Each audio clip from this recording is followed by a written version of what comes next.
And for more on what's happening in the industry, we're joined by Nik Miles. He's an automotive expert at testmiles.com. Thanks so much for being here, Nik. I've got to say, you've got the perfect name for this segment. It's my real name too, Karina. Look, Nik, there's still a lot of kinks, obviously, to sort out when it comes to safety tied to autonomous vehicles. Do you think the current minimum safety requirements in place are sufficient, or should these cars not even be tested on the road quite yet?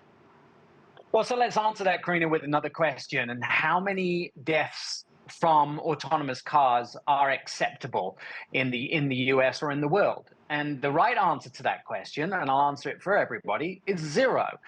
So until we can be sure that we have zero deaths from autonomous vehicles, we can't really make the full adoption for those vehicles as well. 42,000 people die on the roads from other drivers.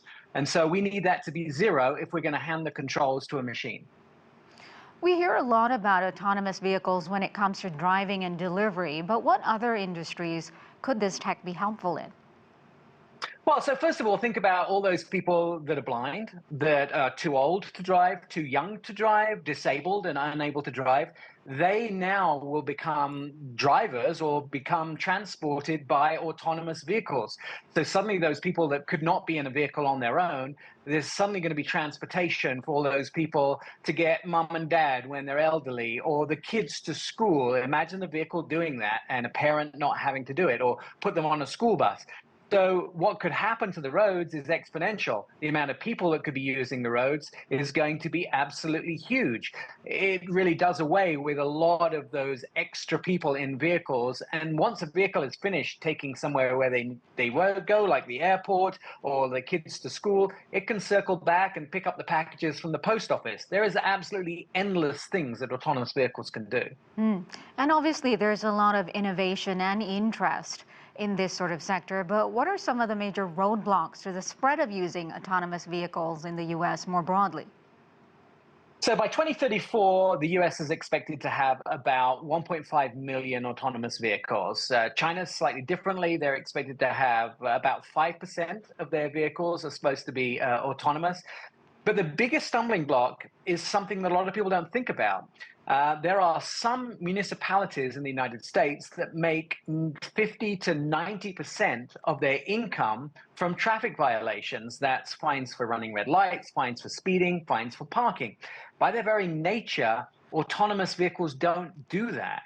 So now you're talking about a sudden disappearance of income for those small places, those small cities, those medium-sized cities that rely on that income to actually function.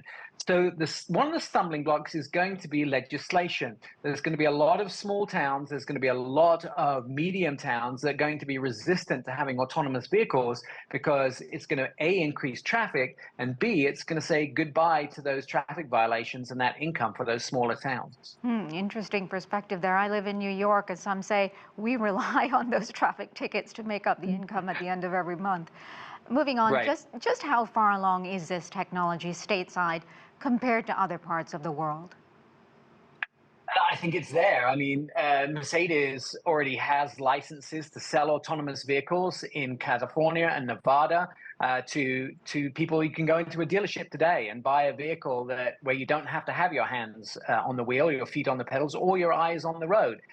Those two states were the early adopters of this. I rode in a vehicle in 2017 that was fully autonomous. I think the technology is there, but you brought up a good point. Safety is not quite there. And also, it's expensive as well to do this, and legislation. Once we legislate, once we're sure of the safety, this could be something that's in every showroom in relatively few years. How long do you think before that actually happens when we see cars like this all over the place? Again, I think those roadblocks have to come out the way. We're seeing robotaxis take people. 100,000 people already this year have taken rides in robotaxis that don't have a driver in them. That is going to increase year over year. You're going to start to see more and more of that sort of thing. But I think legislation has to catch up. I think the whole country has to be on board. We just have 2 states that have level 3 autonomy vehicles right now. And at the same time, these vehicles can't be 100% $100,000, $200,000. That's just going to put them out of the reach of everyday consumers and businesses as well. Once you start to weigh, is this going to be financially beneficial to delivering your packages, etc. And obviously there are environmental considerations as well. How can large language models, things like ChatGPT, how can that be incorporated into these self-driving vehicles to make them run more safely and efficiently? And what other kind of technology is being incorporated into these kind of cars? One of the issues with ChatGPT is you have to ask the right questions, right? And so if the right things are being said to vehicles, if the right questions are being answered and asked in the first place, then they can help. A lot of times, some of this intelligence is already being used in some of these vehicles. We talked about this earlier on, assessment of what's going on. In your report, you had, does the machine look at this and see an animal more important than a human? A lot of times, we're looking at models that we haven't thought about. I'll give you a wild incident. A kid throws a concrete block off of a freeway overpass.